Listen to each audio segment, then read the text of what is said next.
All right, welcome back to another episode 2 of Built by Becker with your host, Blake Becker from Becker Custom Builders.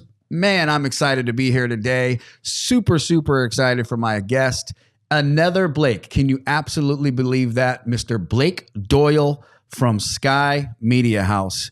And there's so much that I want to say about this gentleman, not only because of my friendship with him. Don't say all of it. But because of my business relationship with him and how he brought me from where I was in the social media world and the content world to where I am today through just amazing guidance and perseverance. Bullying you through perseverance. I was going to say, but trying to find a nice way to put this, but getting me to be comfortable in front of the camera, getting me to to have a presence online. And, I've done it myself through other avenues, but man, Blake really helped me out. Sky Media House took us to a whole nother level. And here we are today with our podcast, Built by Becker. Enough hype out of me. I want to hear it from you, Mr. Blake. I always feel icky when people tell me stuff like that about myself. Yeah, I know. It was a long-winded one too. That sounded way too nice about me. Yeah, you are not that great. I mean, I try and... But I shower. No, you do good. You do good. Tell us a little bit about who you are, where you're from, my man from down under. Yeah. Right. A little sneak peek on that, and what it is that Sky Media House does and what it provides. Okay. So when I first moved here from Australia, as the accent gives away, let's see. In Australia, there's not really much of a market for what I do, which is content. I grew up being a big nerd buff. Maybe it's I want to have more attention. Movies is a way to get it. So, but I did all those years in Australia as a side little thing, and then when I moved to America in 2021 during COVID with a Wi-Fi wife, I just went stuff it. I'm just going to do a complete hard reset and may as well just like figure it out and do what I really want to do, which is videos. Now, in an ideal world, which is what I'm starting to move into now, which is YouTube and having my own YouTube channel and building that sort of stuff, that was still, I started responsibilities. I have to pay for, we had a kid on the way, 3 months after moving here, we had one baby out. And I have a wife and I had no connections, no money, nothing. So I had to figure out how to do it. So fast forward, obviously then doing that for a business, because a business makes more sense because it's like you put content out. You don't need to have 1 million views. You don't need to have you don't need to go viral in order to have an ROI on content. And it makes sense because you're putting money in, you're getting money back with your business. So I sort of started with that. And it was interesting because the thing that actually did the kickstart for the content company, Sky Media House, was, you do everything what everyone does. They go networking events. They do all these sort of things like, let's have a sit down coffee, a face-to-face as they call them here. And I was telling people why they should be doing it. I'm, like I said, a bit of a bully sometimes in terms of calling out hypocrisy. You don't say. I don't like hypocrisy. No one ever said this to me, but if I was being pitched by someone, I would have called it out to them, which was, well, you're saying that I should be doing content for my business. Do you do content? And at that time, I asked myself this question. I'm like, how can I sell something? Like, could you imagine if you were telling people why they should use Becker Custom Builders? I'm so used to the original company, Becker Custom Builders, and they're like, all right, well, great. What jobs have you done on your house? And you're like, oh, I use a different contractor. Right. Kind of, I'd be like red flags straight away. Yeah. So I met third Blake Day at a networking event, and he did 1 month of content with me, which was enough to get enough podcast equipment, because I was like, it was 2 birds, 1 stone situation.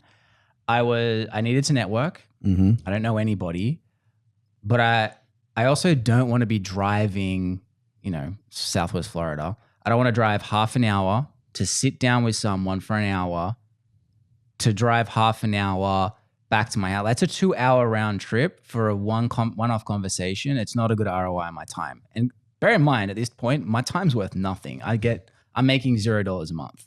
But even then, I'm like, that's not a good ROI on my time when I weigh up the other possibilities. So I was like, I need a podcast. And the strategy behind that was, one, it's a lot easier to meet up with someone who doesn't know me when I'm sliding their DMs. Love what you're doing. I would love to share your story on a podcast. You get some free clips. That's the hook of a podcast. It's a great way to bring people in. Yeah. It allows them to talk about themselves and then opens up the door for so many more possibilities, whether it's sales or marketing or just, even helping business networking, it's a hooking value two different trade. Companies together. It's a value trade. Like if I hit up someone and I'm like, hey, would love to meet up for coffee, I may as well just say, hey, can you set aside an hour so I can pitch you? Yeah. No one wants that, especially someone who's like maybe running $1 million business or a multi-million dollar business. No one's going to be like, yes, please pitch me. This ties into the way that you shoot your videos. I mean, I can only speak from my point of view with me. We don't want to be selling when we're on our social media videos. Right. So this is something that I was like, all right, this is something I can do, which makes sense. And then people will be like, all right, I see his videos, therefore I'm going to use him. Because again, if I'm going to believe in my product, I have to do it first and then get to it. So I started just reaching out to people, doing podcasts, started at my house, kind of felt weird doing it at my house. So I got a studio. But in a matter of like 3 to 6 months, roughly, people were already like, Southwest Florida is a small area. I just had to have a couple of head honchos that everyone kind of knew their name and knocked those ones off, produce 4 or 5 clips, spread those ones out, invite them as collaborator on Instagram, and then I'm appearing on their wall. So people are like, who is, and there's also a strategy. My face had to be in the first, like in every video, non-negotiable, but also had to be, like even if it wasn't saying anything, just me going, had to be there. And what happened was it became this kind of just flood of content because 3 years ago, no one was doing content down here. I was like, this is great. So then all of a sudden people are like, all right, who is this Aussie dude who's just appearing everywhere? Like some people actually thought it was an Australian podcast that somehow came to America. Not even that. They thought it was an Australian podcast that people were flying to Australia to be on in some weird case. Anyway. Fast forward, it was like my business in the first full fiscal year. So the first 6 months I was here was the end of 2021. It was a 6-figure business in the first year of me being here when I knew nobody months before that. Like I'm talking no one outside of my you basically just laid out the blueprint for how to get a social media business going. Yes. Or how most people are doing social media businesses now. Yeah. So shout out to you and your ways because it got me at Becker Home Maintenance. We hired you we were one of your first clients. I don't know how many you had at that time, but I think you had a couple. I'm also awkward in social settings too. If I don't know someone. Super awkward. Yeah, that's why we like you. Yeah, well you thought, I remember like I was avoiding you. I'm in sales, but when it comes to in person, I don't want to be, and it's been like this when I was single. Like I would never break the ice with a girl. But if the ice was broken for me, bets are off. Yeah. Like I know what to do then. Breaking the ice, I never like being that salesperson. So even at a networking event where I'm trying to get people to use my services, you're like trying to talk to me. I'm like, hey man, hi. And you're like, does this fucking not like me? Yeah, you said that to me. You're like, I don't think this kid likes me. And it's not that I didn't like you. It's like, I don't know you well enough. And then when people, it's the same question.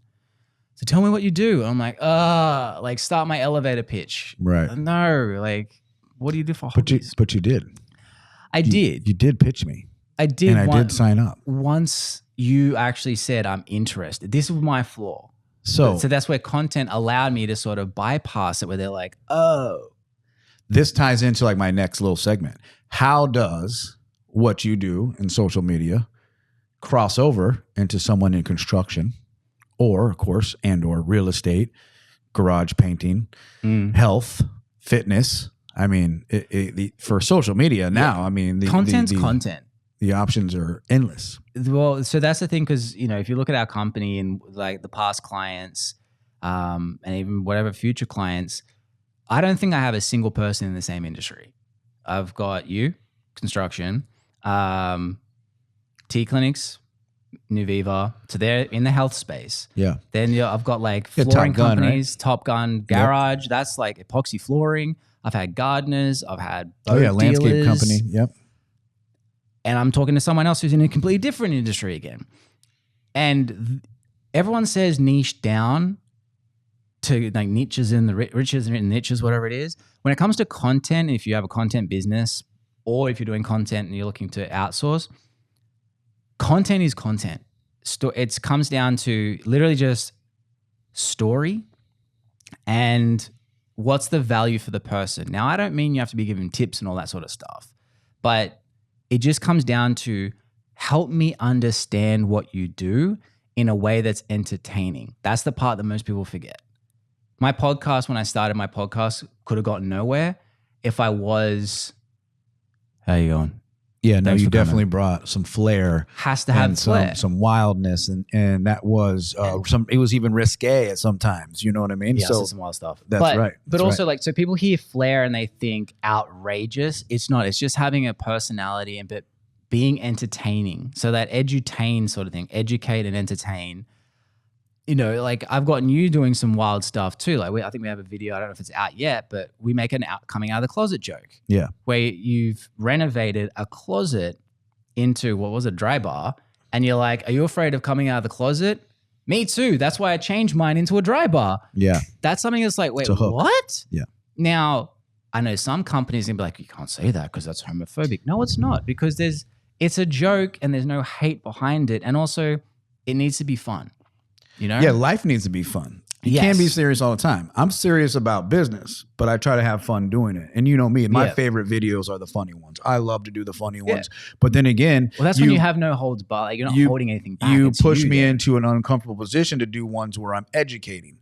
And and that to me was something that like I was used to doing things my way and in a certain style, but it wasn't getting any views. It wasn't getting any response. It wasn't getting any comments. It wasn't you. That's the biggest issue, is people too busy trying to create this squeaky clean. We like to swear on this podcast. You can do whatever you want. All right. We're creating like this bullshit image of ourselves. Yeah. And the bullshit image is always like, look how perfect I am. For example, I don't care if we can trust you. Like, we're a company that you can trust. That's for me to decide as a viewer, not you to tell me. Right. Because who tells people, like, who the one who says, well, the type of people that are always like, do you know how good I am for you? Usually the guys that are beating their girlfriends are telling the girlfriend how lucky they are to have them. So it's up to me, the viewer, to decide if I can trust you. And how do you build that? You build it by just giving all your stuff for free in terms of education, entertain, make people like you, make them have like so much fun. But don't tell me how I'm meant to feel about you. It's my decision on how I feel about you. And that's the biggest thing that companies keep forgetting. I'm going to throw my father-in-law under the bus. He keeps honing in on the fact that his company is the longest family-owned business in the area he lives in. I don't care. I flat out don't care. Do you know why? And do you know proof that we don't care if it's a family-owned business? Amazon would not be the biggest company in America if people actually valued American-owned and American families owning a business. Right. No one cares. Shout out to Bezos. Yeah. So that's the biggest piece of advice I can tell any company with their content. I don't care about you. Make me believe you care about me. Amen. That's what it's all about. And that's all it is. I want to feel good. When I'm buying, viewing, participating, I want to feel good. It's a feel good feeling, make me feel good. I know I'm going to have to pay for this paint job. I know I'm going to pay for this bathroom. I know I'm going to pay for handyman service, right? Make me feel good about it. I know I'm paying for my yard service right now. You're no better than the last guy, but you make me feel better than the last guy. Yeah. So that's why I'm using you.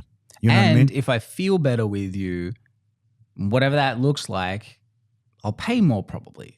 So if, again, with the content part. If you feel good about something and the price increase comes, you're probably not going to worry about it. Put it this way. Ferraris are not worth what they charge. Everyone buys a Ferrari because of emotional reasons. I want to be seen. This is something I've what emotionally is this wanted. car going to do for me? We will buy something on emotion first and then justify it later with BS logic. Wow, it was a great deal. This Ferrari was only 120 and it's normally 130. Right. Like, okay, cool. It was still a lot of money. Not sure what Ferrari is 120 or 130, but yes, I get the point. Right. I get the point. Yes. Wonderful. Now let's go into some social media network trends. Social media and networking trends. So are you still using networking? First of all, are you still using networking? No. So you've gone out of the networking circle. You're strictly going on word of mouth and people finding you through your content? Yeah. So, I mean, where my company is currently, I alluded to it earlier. I'm actually doing a pivot currently. So my current clients that I've got, you included, I am just focusing on you guys. Now, if there's people that come in who are interested, like I'm not seeking, and I've still had like 2-3 leads this month. No, not looking, by the way. If people are interested, I'm like, look, we can talk about it. But I'm not chasing you up. I'm not being like doing the sales calls. I'm not like, hey, like, is there a problem with the price? I'm not doing that game anymore. It's actually not a bad problem to have, to be in a position of cherry picking your clients. Yeah. And like I could scale it, but, again, if you want to reach out. But my personal, like this is there a website if anybody wants to reach out? My Instagram. Here's the thing. I don't have a website. What's the Instagram? It's actually now my personal brand, which is growing, called Blake Draco. Blake Draco _ on Instagram. I'll into that. This is, if you want to see storytelling to like in the nth degree, my channel is that right now. Every single reel, like it is like, I want people to see a TV show, but is real life. Like it's reality TV, but it's edited like an actual, film noir show. Okay.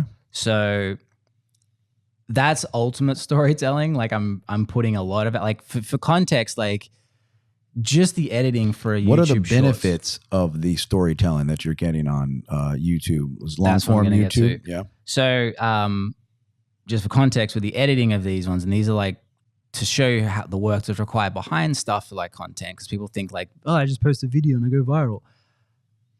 A 45-second video to a 60-second video is taking about 2 to 4 hours of editing. That's the editing. That's not the filming. That's not everything else. That's not the conceptualizing of the story of how's this start to finish.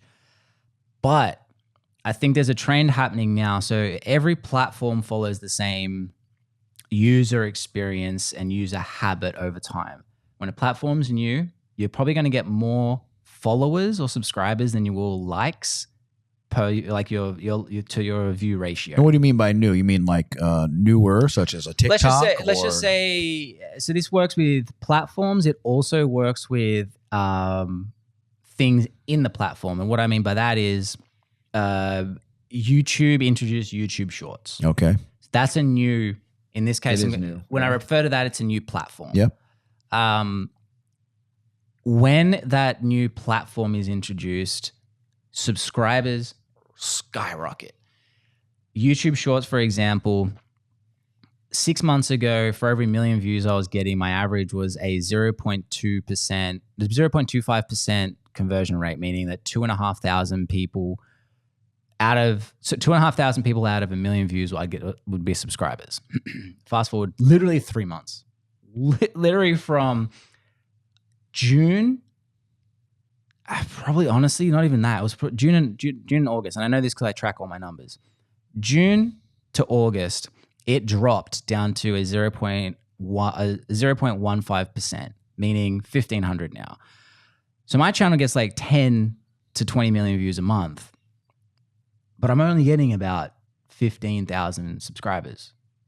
That's a lot of views to only convert. It's a lot of views. How many subscribers do you have on your channel? 146,000 now. Okay. And how long has that channel been in?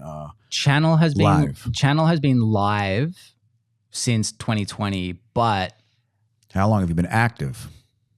Active. Like consistent. So, you're consistently putting out. 6 months ago, I was at 10,000 subscribers. Okay. So, but that's why I was like, I just feel like people need a reason to follow you. Is it life-changing tips? Is it whatever it is? Like, I need a reason. Like, there's no shortage of content now. You can go viral, but viral, a lot of times viral is like, I can go viral like that, but it's usually just dumb stuff that has no soul, like drilling a hole in the toilet. That video has 25 million views now. It's got good conversion, but I think those conversion numbers I don't think would turn into actual purchases because they're like, that was a funny video and this video is viral. He must be popular. There's no context. There's no content. There's no depth and weight to that type of video. It's great. It's great for a 60-second clip, or it's great for watching it for 2.5 minutes, whatever it is. But you're saying that the benefit to a YouTube channel is bringing actual long form content with storytelling or with education. So so there's a couple of things, and I'm going to go about the long term thing, and then also what will help businesses, because there's kind of two different avenues. My first avenue is a big venture. I actually had this conversation with someone, my first editor, who you know her name. She has 5.5 million subscribers on YouTube. She's known as the viral queen. She's so good at going viral. But my hypothesis, and I said this to her, is like, okay, I need to keep going viral over and over and over again before people start caring about me. Because humans care about two things. And this is what makes them buy. Either you have what I want, or I want to be like you. Right. And so in a business situation, still emotional connections. Always about me though. It's always about me, the viewer. So your stuff, if you're giving tips, whatever, okay, you have what I want and I can pay you to get what I want. The other aspect is, still applies to you have what I want, which is fame, money, better basketball skills. Jordan shoes are the most popular shoes, not because he fits DEI. It's because he's the best freaking player of all time. That psychologically, our brains go, well, he's good and he wears those shoes. If I wear those shoes, I'll become X% better. I might that's how our brain works. That's arguable. I mean, there's people who say LeBron is better or that Kobe was as good. Yeah, but look at the shoe sales. Yeah, so we have to compare those numbers. Now, personally, I'm a Jordan fan, 23. Shout out to Jordan. But arguably, there is other options out there for the GOAT. People still buy their shoes. People still buy their product because psychologically, I want what you have, which is those skills. Ties right back in. Yes. So in terms of what we were trying to achieve, where my platform is a perpetual follow for the next part, which, by the way, pisses people off so much. You like, let's say, heat. You like? It's called heat. You like the attention that you get in the comments, or some of the heat you get for your style of videos. And I'm not even going to You've always liked, you've always kind of liked that. Because interaction is interaction. Well, yeah, interaction is super important. I mean, I have a content coach that tells me. For a second, Trump wouldn't have become president in 2016 if CNN shut up. Right. He wouldn't. Plain and simple. That's the only reason he started getting on the map was because he would say wild stuff and CNN would be clutching their pearls going, oh! Yeah, right. You take that out, it probably would have just been another election and no offense. But that's what it is. And bear in mind, he learned from the best promoter, which is Vince McMahon from WWE. And he's the one who coined the term heat. Now, there's one or two ways. You have to be someone who's willing to be hated, which I still struggle with. That's why my character is the character he is. So you don't want to be hated?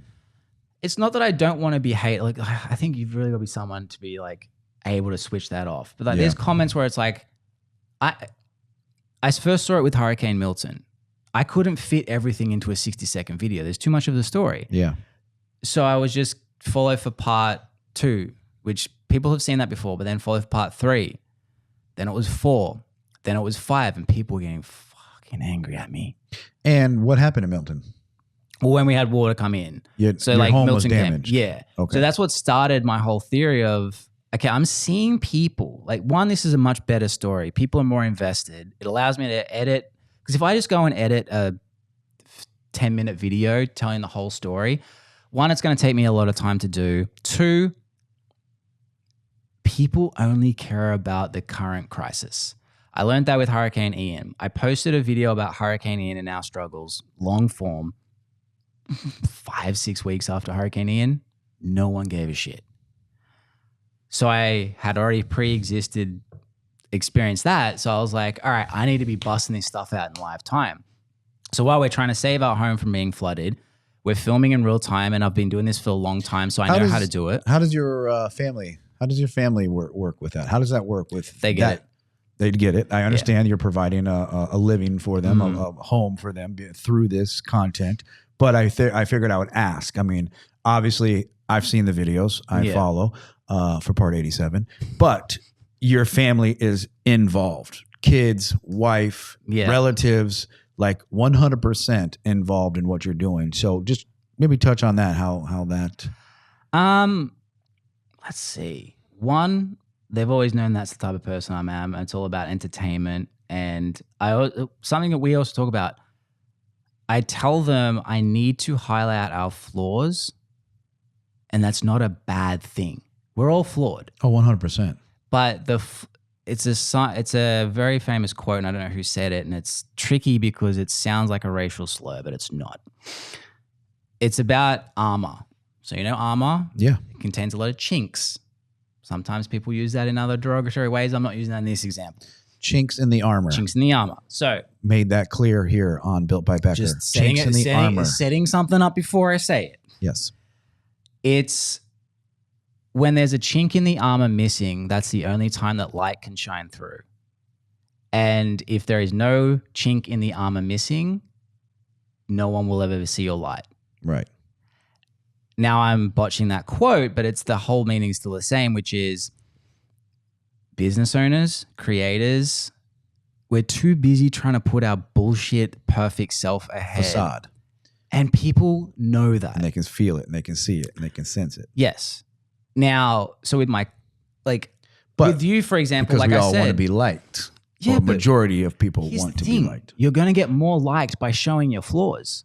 Being authentic. That's the thing. And so basically the thing that differentiates my company and me from the others is I see who you really are, and I get you comfortable with being that person.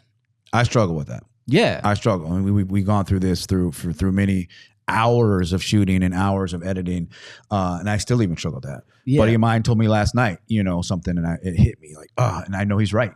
I can be a parrot. When I'm around certain people, I conform to the way that they talk. It's just something that I don't do it on purpose. It's something that happens.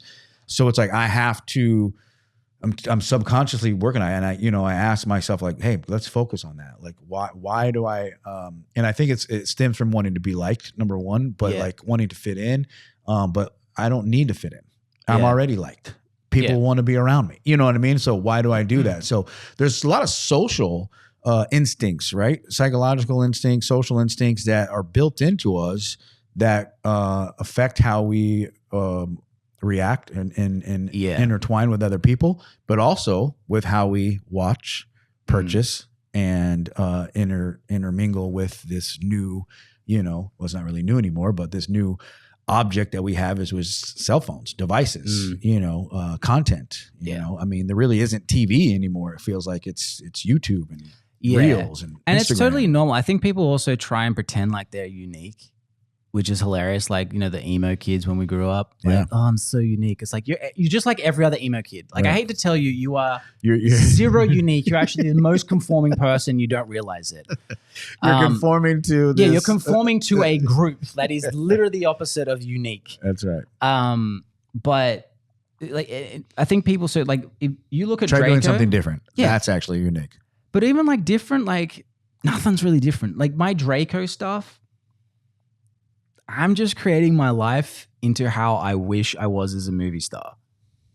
It's kind of sad, but it's all right, what are the movies I grew up in? What's the character that I was obsessed with? And anyone watches any of the stuff, you can tell what it is. But it's an interesting thing of how can I then have this story that then sells stuff. So if I'm doing that, doing stuff that's like business related, super easy because you can tap into SEO. I can't. Now I can with like the Hurricane Milton, took that, busted stuff out real time.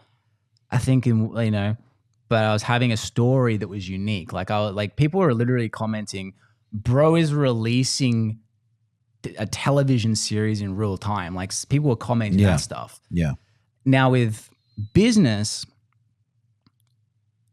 the biggest thing, like, yes, you want to be know, like, and trust, like the 3 cliches. Stop being perfect, because if you present yourself, like the way the brain works, one of the biases, sorry, I'm jumping all over the place. You're good. The way the brain works is through a lot of cognitive biases. Everyone knows about them. Everyone uses them on other people. They never use them on themselves, because we're different. We don't gaslight ourselves. Consistency bias is one of the powerful ones. Familiarity, all that sort of stuff. Now, I always say to people when you're doing content, and we've spoken about this, if I come across one of your videos and I'm looking for construction stuff or renovations, if the content's half decent, I might look at a second one or a third. Let's just even say it's two 1-minute videos only. Yeah. Which we have a lot of. Thank you. Yes. But let's just say I'm in this argument with, I've seen 2 videos only. I've seen your face. I've seen how you talk. I've seen your tonalities. I've seen your movements. My brain has already put an image in its stored of what you look like, act like, and sound like. And made a perception idea of who you are and what you are. So they either like you or they don't like you. The judgment is already, it's predisposed, whatever, from watching the video. Now, take you against another competitor. We're going to call them Bucky's Construction. Okay, Bucky's. Bucky. Doesn't have any social media, doesn't have anything. So this audience, also anchoring is another bias. So something that's seen first has more weight to it of truth or familiarity again. They've seen 2 videos of you giving them, you're not even asking anything from them. Here's how to do blank. Yeah. Now people are going to look at it, be like, everyone's like, oh, I'll do it myself. Look at it, realize it's too hard to do. I'll pay someone else to do it. Now they call Bucky. Automatically, they're setting them Bucky up for failure and they don't even realize, because poor Bucky is being compared to you right now. Now he's only on a phone call. They don't have a visual of his face. They don't know what he looks like. So they're still comparing that. He's also in sales mode because they've called for a sales call. Yes. So now you've got value and trust going up against sales and no face. It's an unfair advantage. So all they're doing is they're calling other people. I call it the jeans effect. When you buy a pair of jeans, you go to the shop, you try on a pair of jeans. It's really good. I'm just going to shop around a little bit first. Nine times out of 10, you go back to the first pair because all you're doing is further creating the gap. And I don't know about you. If you think of like memories, they're always way better than they really were.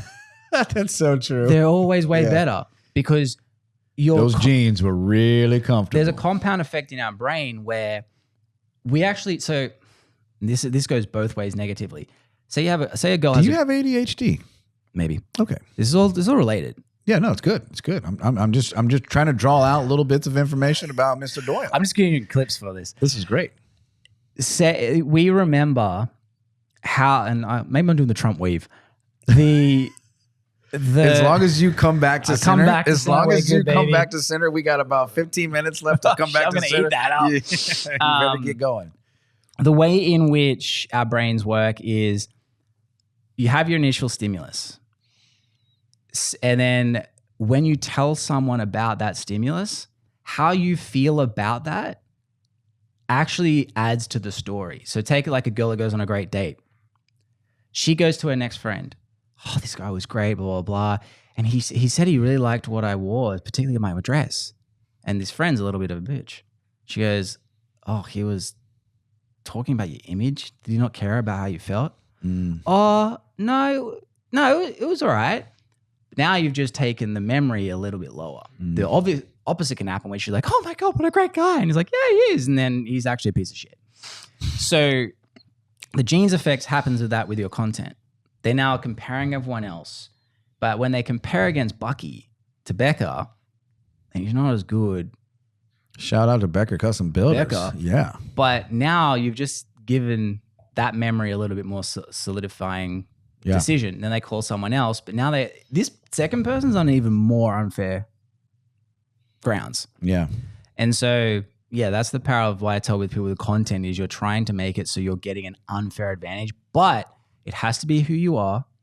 Because if you're trying to put a polished version of yourself, and then they meet you in person, you may as well have not done any videos at all. So let's give a shout out to Blake Doyle, Sky Media House, for the longest 36-minute introduction of what he does. I feel kind like of follows into what he actually you does. knew what you were getting into. No, and this is great because I had this whole 2-page setup of what we were going to talk about, and I had like this direction. But honestly, see, that's where you went wrong. You shoot from the hip, baby. No, of course, no. I want it to be organic. I feel that the conversation would lead itself wherever it was going to lead. I did want to ask a few questions. I did want to interject a few things, which I have done. But from the very first question, a 36-minute intro about what he does has turned into a life story of his content, which is why he is here. And there were tricks and tips in there. They are. There was a blueprint of how to start a social media company. I mean, you definitely poured out a lot of content in that segment. In the last Imagine few me saying minutes, hello to someone. They'd be like, fuck this guy. Right. Yeah, I got to listen to this guy. But I know this from writing with you for the last 3 years that the conversations are never ending with Blake Doyle. But that's why you're here. This is why it's fun. This is why you are who you are and what content you're creating. And I'm so happy that you just gave us 30 good minutes of thoughtful when you said it was an hour, interpretation I'm like, of what content can be and what is on your channel. So that's great. I mean, and then the cross references between my business and the other businesses, the proof is in the pudding. I mean, the likes, the follows, the business that we have gained at Becker Custom Builders, but also at T Clinics, Nuviva, Top Gun Garage, and the other companies that you're working for have been outstanding. The results speak for themselves. And so from our first meeting at your podcast studio back in Bonita, so much has happened, and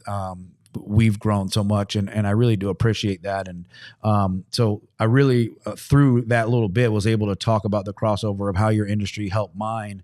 Are there any projects or is there any things that's coming out soon that you want to talk about other than, stay tuned for That's the major thing. I have another company I'm working on at the moment, but mouth closed right now. That's right.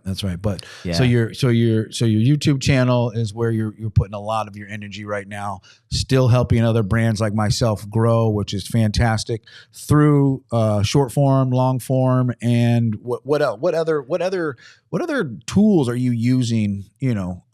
Short form. You mean like what do you mean by tools? Well, I mean doing talking heads, whether it's carousels. I mean, what are the short form video is really where it's at. That's where our bread and butter is.